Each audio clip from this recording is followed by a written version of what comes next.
Bien-aimés frères et sœurs, bonjour, bonsoir.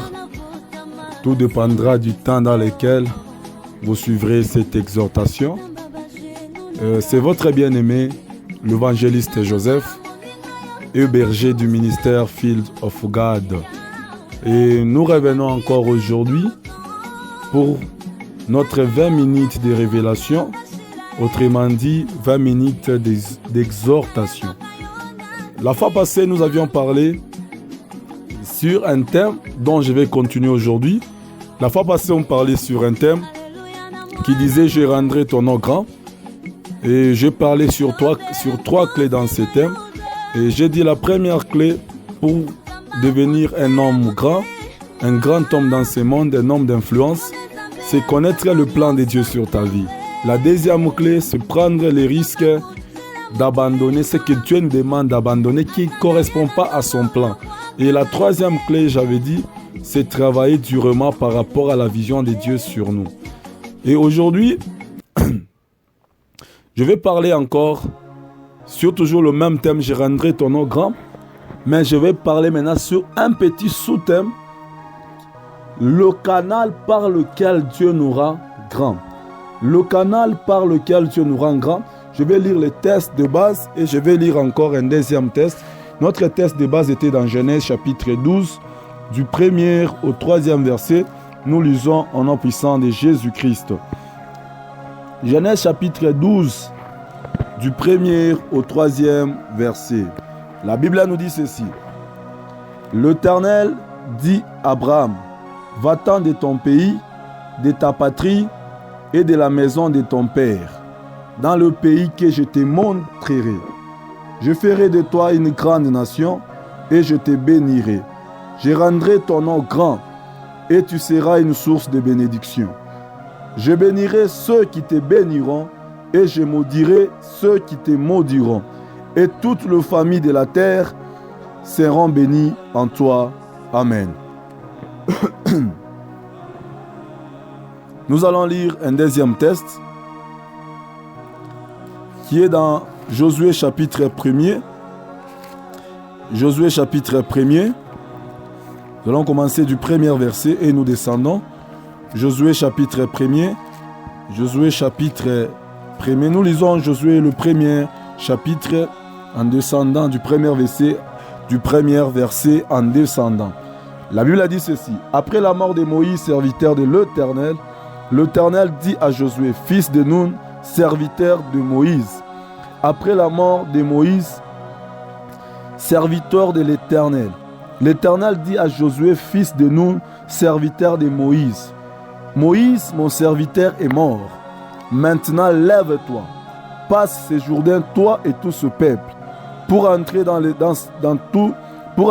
pays que je donne aux enfants d'Israël.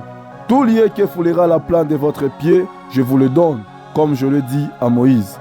Vous aurez pour territoire, depuis le désert et le Liban, jusqu'au grand fleuve, le fleuve de l'Euphrate, tout le pays des Essiens, et jusqu'à la grande mer vers le soleil couchant. Nul ne tiendra devant toi tant que tu vivras. Je serai avec toi comme je étais avec Moïse. Je ne te délaisserai point et je ne t'abandonnerai point. Fortifie-toi et prends courage, car c'est toi qui mettras ce peuple en possession du pays que je jurerai de leur père. Je jurerai à leur père de leur donner. Fortifie-toi seulement et aie bon courage, en agissant fidèlement selon toute la loi que Moïse, mon serviteur, t'a prescrite. Ne t'en détourne ni à droite ni à gauche, afin de réussir dans tout ce que tu entreprendras. Que ce livre de la loi ne s'éloigne point de ta bouche. Médite-le jour et nuit pour agir fidèlement selon tout ce qui est écrit. Car c'est alors que tu auras du succès dans tes entreprises. Car c'est alors que tu réussiras. Ne t'ai-je pas donné cet ordre? Fortifie-toi et prends courage. Ne t'effraie point et ne t'épouvante point. Car l'Éternel ton Dieu est avec toi dans tout ce que tu entreprendras. Amen. Je vais parler aujourd'hui sur le canal par lequel Dieu nous rend grands. Bien-aimés dans le Seigneur, nous avons sans doute les promesses de Dieu. Nous tous, tout être qui existe dans ce monde, même celui qui est venu d'une manière légale, même celui qui est venu d'une manière illégale, celui qui a été conçu en dehors du mariage et celui qui a été conçu dans les mariages. Il est à retenir que nous sommes tous égaux. Nous sommes tous égaux au même pied d'égalité. Et les enfants légaux et les enfants illégaux. Nous sommes tous égaux. Mais ne sommes pas tous le même, avec le même rang social. L'égalité dont il est question, nous naissons tous et nous allons mourir tous. Ça, c'est l'égalité. Mais l'égalité n'est pas l'équité. L'équité, c'est rendre à chacun selon ce qu'il mérite. C'est la justice. Il y a des gens qui... Nous n'avons pas tous la même vision. Il y a des gens qui existent dans ce monde pour devenir des pasteurs. Il y a des gens qui existent dans ce monde pour devenir des prophètes. Il y a des gens qui existent dans ce monde pour devenir des évangélistes, des grands hommes de Dieu. Il y a aussi des gens qui existent pour devenir des grands hommes politiques. Il y a aussi des gens qui existent pour devenir des grands entrepreneurs, des grands commerçants, des grands docteurs, des grands maîtres, des grands avocats, des grands économistes, des grands. Donc, nous sommes tous le même, mais nous n'avons pas tous la même vie et la même vision selon ce que Dieu a destiné pour nous. Aujourd'hui, je vais parler sur le canal. Dieu dit à Abraham, je rendrai ton nom grand. Mais tu dois quitter d'abord la maison de ton père. Tu dois quitter ta nation. Tu dois renoncer à tout ce que tu aimes. Et tu dois obtempérer à mes décisions. Tu dois suivre ce que moi je te dirai. Et c'est par là que je rendrai ton nom grand. Abraham a suivi ce que Dieu lui a dit. Abraham a accepté de marcher dans la vision de Dieu. Abraham a accepté de renoncer à ses rêves, de quitter sa famille et aller épouser la vision de Dieu. Et Abraham n'est pas venu grand le jour qu'il a quitté sa famille. Abraham n'est pas devenu grand le jour où il a quitté sa patrie, il a abandonné sa maison. Mais Abraham est devenu grand avec le temps. Il est passé par des épreuves. Le premier canal que Dieu fait passer l'homme, c'est par les épreuves. Dieu peut élever quelqu'un dans les épreuves. Les épreuves dont tu croises dans ta vie, laisse-moi te dire que ce n'est pas une punition de Dieu. Souvent, nous avons tendance à confondre les épreuves et les attaques démoniaques. Certaines personnes traversent les épreuves et ils pensent que ce sont les attaques démoniaques. Et beaucoup de gens se mettent à condamner le diable, à chasser les démons à la place où ils ne sont pas, au moment où nous sommes en train de traverser les épreuves. Il n'y a pas la grandeur sans difficulté. Pour arriver au sommet, il faut passer par les chemins de la difficulté. Souvent, nous avons tendance à croire que quand nous croyons en Dieu, Dieu nous met dans la facilité. Non, bien-aimé, je suis venu te dire que la foi en Dieu ne te met pas dans la facilité. Les promesses de Dieu ne te mettent pas dans la facilité. C'est pourquoi aujourd'hui, on a des pasteurs qui ne jeûnent pas, qui ne prient pas en disant que nous avons la grâce. Bien-aimé, la grâce ne nous met pas dans la facilité. C'est pendant la grâce qu'on a tué les disciples de Jésus. C'est pendant la grâce qu'on a tué Étienne, on a lapidé Étienne. C'est pendant la grâce qu'on a décapité Paul. Pour dire que la grâce ne nous met pas dans la facilité comme certaines personnes le pensent. La promesse de Dieu ne peut s'accomplir que par les épreuves. Et les épreuves démontrent des choses. Les épreuves démontrent la foi en Dieu et les épreuves démontrent la fidélité en Dieu. Dieu ne peut pas t'élever s'il ne te soumet pas à l'épreuve. Dieu ne peut pas élever un homme qu'il ne soumet pas à l'épreuve. Dieu ne peut pas rendre quelqu'un grand sans le faire goûter, sans le faire goûter à la douleur. L'épreuve, c'est un temps dans lequel Dieu est en train de te préparer. L'épreuve est un temps où Dieu est en train de te préparer. Tu veux réussir, sache que Dieu va t'éprouver. Dieu dit à Moïse, je t'ai choisi, c'est toi qui feras entrer mon peuple dans la possession, dans la terre promise que j'ai juré à leur père. Et Moïse va en Égypte. Il parle avec Pharaon. Après des signes et des prodiges, Dieu frappe Pharaon de toutes les plaies et Pharaon accepte de libérer les enfants d'Israël. Il y avait un chemin facile pour arriver en Canaan, mais Dieu les a fait passer par les déserts. Le désert, c'est quoi? C'est un endroit de l'épreuve pour que les gens deviennent mûrs. Bien-aimé, tu ne peux pas arriver à la présidence automatiquement et gérer la présidence. Sinon, tu vas fuir. Peut-être mourir 2 jours après avoir pris le pouvoir. Pourquoi? Parce que tu n'as pas été préparé. Il faut passer par la préparation. On doit te faire asseoir la doctrine. Tu aimerais pas devenir un grand docteur, mais tu n'as pas passé par l'école. Tu vas tuer les gens. Il faut qu'on t'enseigne. Et le temps là de la préparation, ça s'appelle désert. Ça s'appelle désert. Dieu les a menés dans une école. Les épreuves de Dieu sont une école où nous apprenons. C'est un moyen de la grandeur. Les épreuves, ce sont le moyen par lequel Dieu amène un homme à la grandeur, où Dieu rend quelqu'un grand. Dieu a besoin de toi. Dieu aimerait te rendre grand. Mais est-ce que tu es prêt à assumer cette grandeur? Dieu aimerait te rendre grand. Est-ce que tu es capable de gérer, de supporter les épreuves? Job avait tout. Dieu l'a fait passer par les déserts pour éprouver son intégrité, sa fidélité, sa foi en lui. Et Dieu a remis 2 fois ce que Job a perdu. Aujourd'hui, tu es dans la difficulté, ce n'est pas toujours le démon. Aujourd'hui, ton travail ne marche pas, ce n'est pas toujours le démon. Aujourd'hui, tes études n'avancent pas, ce n'est pas toujours le démon. Aujourd'hui, ton ministère est bloqué, ce n'est pas toujours le démon. Aujourd'hui, ton onction ne fonctionne plus, ce n'est pas toujours le démon. C'est une preuve de Dieu pour t'amener à la grandeur. Le deuxième canal par lequel Dieu rend un homme grand, c'est par les hommes. Dans la marche de la grandeur, Dieu va utiliser toujours quelqu'un pour t'élever. Dieu va utiliser toujours quelqu'un pour te rendre grand. Ne pense pas si Dieu dit que tu seras le premier homme. C'est-à-dire tu vas dormir et se réveiller le matin et devenir ce que Dieu a dit. Non, Dieu utilisera toujours un homme. C'est le livre de Josué que nous avions lu. La Bible présente dit Josué, serviteur de Moïse. Moïse, serviteur de l'Éternel. Josué, serviteur de Moïse. Josué passe Josué, serviteur de l'Éternel, mais Josué, serviteur de Moïse.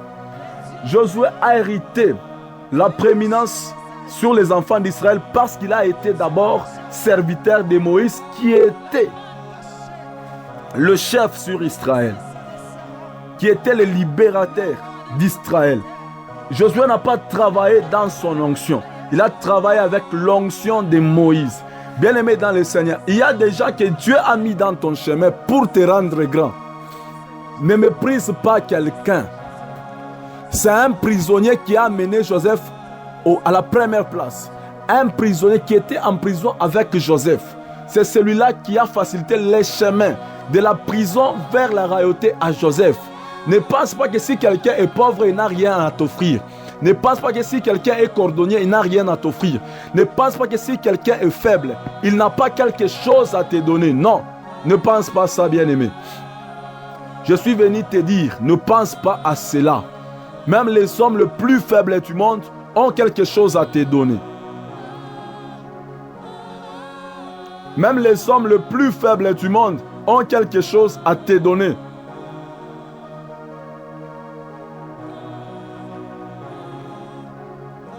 Dieu peut utiliser seulement celui que toi tu négliges pour devenir ministre.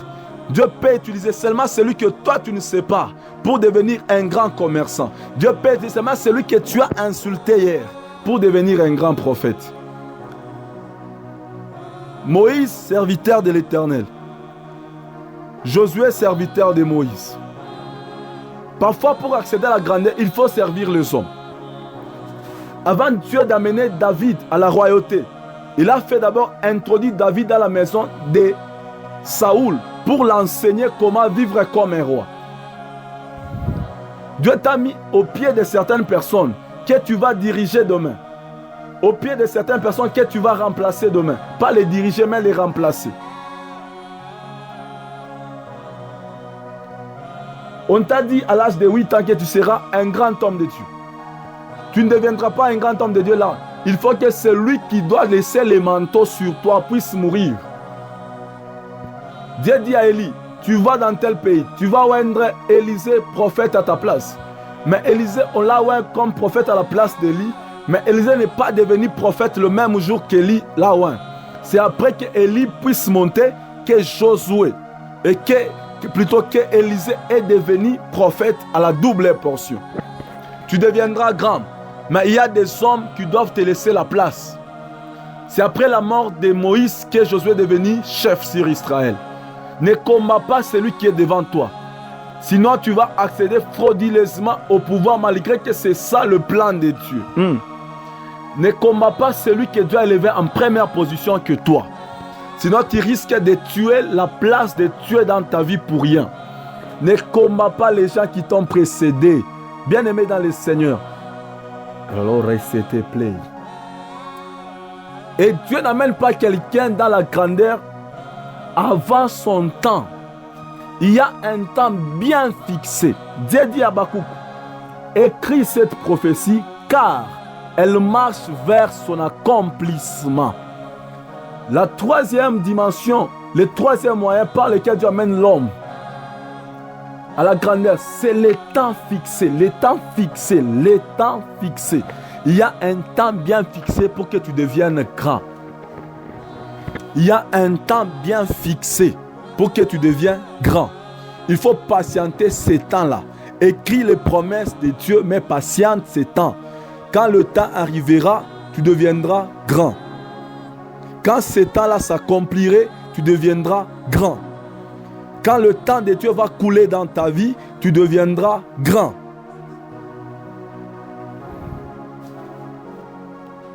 Dieu avait dit à Joseph, tu seras chef sur ta famille.